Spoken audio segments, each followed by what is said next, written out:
안녕하세요. 오늘 저희와 함께 아주 흥미로운, 어쩌면 좀 파격적인 주장을 깊이 파고들어 볼 시간입니다. 최원혁 연구자의 글, 동아시아 고대 문명 중심지로서의 포천에 대한 일고찰. 이걸 중심으로 이야기 나눠볼 건데요. 이 자료가 우리가 아는 포천이 사실은 동아시아 고대 문명의 숨겨진 발원지일 수 있다, 이런 시각을 제시하고 있어요. 네, 맞습니다. 이 자료를 보면 기존 역사 해석에 좀 도전하는 그런 내용들이 꽤 보입니다. 특히 금강산 문명론이라는 틀을 가져와서 포천의 고대사적 중요성, 청동기라든지 미륵신앙과의 연결점, 또 오늘날의 의미까지 쭉 엮어보고 있죠. 네. 어떤 근거들을 제시하는지 한번 같이 풀어가 보시죠. 좋습니다. 그럼 먼저 그 출발점이라는 금강산 문명론부터 좀 짚어봐야 할 것 같은데요. 이게 고 변광현 교수가 주장한 이론이라고요? 네. 핵심은 전 세계 고인돌의 절반 이상이 한반도에 몰려 있다는 점, 산해경이나 불경 같은 고대 문헌들, 그리고 이집트 피라미드 연대가 좀 조작되었을 수 있다, 이런 걸 근거로 들어요. 그래서 고대 문명의 중심지가 사실은 금강산이었다, 이런 주장입니다. 피라미드 연대요? 그걸 조정하면 오히려 문명이 한반도에서 시작됐을 수도 있다고요? 와, 굉장히 대담한데요? 그렇죠. 정말 만약에 이 연대 재조정 가설이 맞는다면 이건 세계사를 완전히 새로 써야 하는 수준이니까요. 이 이론대로라면 금강산으로 가는 중요한 길목에 있는 포천 역시 그냥 지나가는 곳이 아니라 어쩌면 문명의 중요한 기원지 혹은 거점일 수 있다는 거죠. 아, 그래서 포천의 회암사 기록이라든지 행촌 이암이 천보산에서 단군 기록을 받았다는 이야기. 네, 그런 것들이 금강산 문명하고 연결될 수 있는 어떤 단서가 아니냐 이렇게 보는 겁니다. 포천 곳곳에 그런 흔적들이 남아있다는 거군요. 예를 들어 선단리라는 지명, 이게 신선에게 제사 지내던 곳이라는 뜻이라면서요.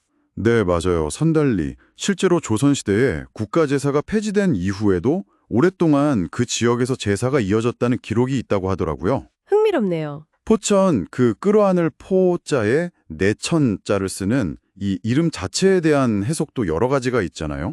지형적인 거다, 하천의 특성이다, 아니면 군사적인 의미의 포에서 왔다. 근데 이런 해석들도 금강산 문명론이라는 맥락에서 보면 또 다른 의미를 가질 수 있다, 이렇게 연결을 시도하는 거죠. 아, 또 고려 말에 그 새 왕조를 거부했던 지식인들이 숨어 살았던 제2의 두문동이 포천에 있었다, 이런 주장도 나오고요. 이것도 포천의 좀 독특한 역사성을 보여주는 부분이죠. 그럼 실제 유물 같은 것도 좀 뒷받침이 되나요? 네, 일단 고인돌이 중요하게 언급됩니다. 북방식하고 남방식이 섞여 있는 다양한 고인돌들이 발견됐고요. 또 자장리에서는 굉장히 큰 규모의 청동기 시대 주거지가 발굴됐어요. 아, 주거지요. 네. 그리고 바로 옆에 연천 정곡리 구석기 유적까지 생각하면 이 지역에 사람이 산 역사가 어마어마하게 깊다는 건 확실하죠.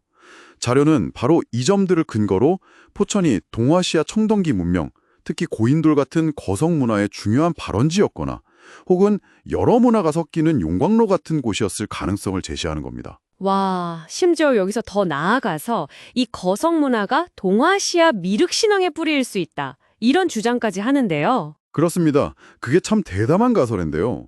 고인돌에 담긴 어떤 천문사상이나 그런 것들이 미륵신앙의 원형이 됐고 포천 지역의 고대신앙이 밖으로 전파됐다가 나중에 불교랑 합쳐진 미륵신앙 형태로 다시 돌아온 것일 수 있다, 이런 해석이에요.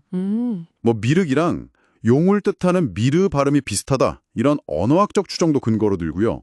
물론 이런 주장들은 앞으로 증명이 훨씬 더 많이 필요하겠지만 기존의 틀을 좀 깨려는 시도인 건 분명해 보입니다. 그렇군요.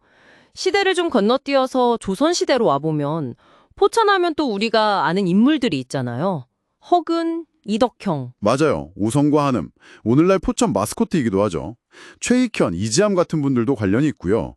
이 자료는 포천이 이런 중요한 인물들이 활동하면서 어떤 윤리도덕, 선비정신의 중심지 역할을 했다고 보고요. 여기서 한 발 더 나아가서 오늘날 한류가 세계적으로 성공한 그 저력에 바로 이런 선비문화, 특히 어떤 윤리의식이나 공동체 정신 같은 가치가 바탕에 깔려 있다고 분석을 해요. 아, 한류랑 선비문화를 연결하는군요. 네. 그러면서 이제 일제강점기를 거치면서 형성된 식민사관 때문에 우리 선비문화가 너무 당쟁이나 하고 현실성 없는 것처럼 왜곡되고 저평가되었다, 이걸 좀 비판하면서 재평가가 필요하다, 이렇게 강조하고 있습니다. 네, 일리 있는 지적이네요. 그리고 또 하나 인상 깊었던 건 포천이 오랫동안 개발이 좀 억제되었던 것이 오히려 전통 문화나 자연 환경을 보존하는 결과로 이어졌고 이게 이제 통일시대를 대비하는 포천만의 어떤 잠재력이 될 수 있다. 이런 분석이었어요. 네, 그렇죠. 단순히 과거를 돌아보는데 그치지 않고 포천이 가진 역사 문화 자산이 미래 사회에 어떤 대안적인 가치를 제시할 수 있지 않겠냐 이런 시각인 거죠. 네. 오늘 살펴본 최원혁 연구자의 글은 정말 포천이라는 한 공간을 통해서 동아시아 고대사부터 현대 한류, 그리고 미래 통일 시대의 비전까지 넘나드는 아주 방대한 이야기를 담고 있었습니다. 금강산 문명론부터 시작해서 고인돌, 지명, 또 선비문화까지 기존의 생각들에 좀 도전하는 흥미로운 주장들이 참 많았네요. 네, 맞습니다. 특히 그 고대 문명의 연대기 문제, 그리고 그 기원에 대한 문제 제기는 우리가 역사를 어떻게 바라봐야 하는가 하는 관점 자체에 큰 영향을 줄 수 있는 부분이거든요. 물론 오늘 이야기 나눈 여러 가설들은 앞으로 고고학적으로나 문헌적으로나 더 엄밀한 검증이 당연히 필요할 겁니다. 하지만 기존의 역사 서술에 만약에 라는 질문을 던지고 새로운 해석의 가능성을 탐색한다는 것, 그 자체만으로도 충분히 의미 있는 작업이라고 생각해요. 당신에게는 오늘 이야기 중에서 어떤 부분이 가장 흥미롭게 다가왔나요? 만약 이 연구의 주장처럼 고대 문명의 시작과 퍼져나감에 대한 우리의 이해가 정말 크게 바뀐다면 우리가 알고 있는 세계사는 또 어떤 다른 모습으로 재구성될 수 있을까요? 잠시 상상의 나래를 펼쳐보는 것도 흥미로운 지적 여정이 될 것 같습니다. 다음 시간에 또 다른 깊이 있는 탐구로 찾아뵙겠습니다.